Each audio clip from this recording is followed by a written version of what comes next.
Today, I'll walk you step by step through the process of generating and downloading a maritime data report using our API. This method works for many types of data, including vessel lists, port lists, in-radius history, ownership data, and other maritime datasets available in the platform. By the end of this tutorial, you'll have a CSV file downloaded directly to your computer. Let's start with the first step. First, we copy the initial API request used to generate a report. It's important to note that this request can look different depending on the endpoint you're using. For example, generating a vessel list report is not the same as generating a port list or ownership report. So always double-check that you're using the correct endpoint for the data you want to export. We will use in-radius history. Before sending the request, we need to make sure our API key is correctly inserted. Replace the placeholder API key with your own valid API key, and change what need to be changed, like the dates, the radius.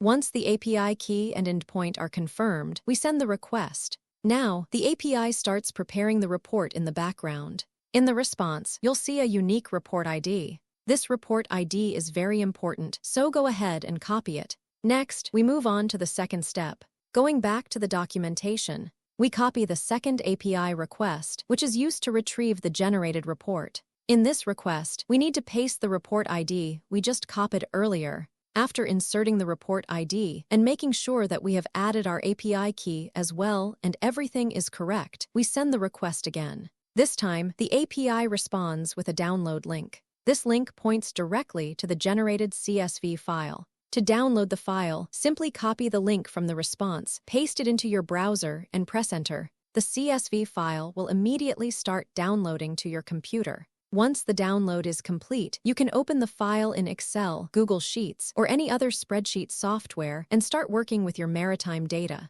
And that's it. You've successfully generated and downloaded a CSV report using the API.